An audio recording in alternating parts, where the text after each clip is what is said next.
Hi అండి, నమస్తే అండి.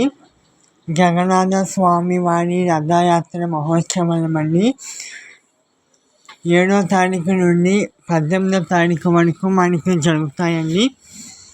ఆల్రెడీ మీకు మొదటి అవతారము, 2వ అవతారము, 3వ అవతారము, 4వ అవతారం చూపించానండి.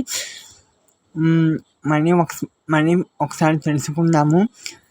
తదియ రోజు 28న మోక్ష అవతారము, మంగళవారం నాడు కూర్మ అవతారము, 9వ తారీఖున 10వ అవతారం వాహన అవతారం అని అయిపోయిందండి.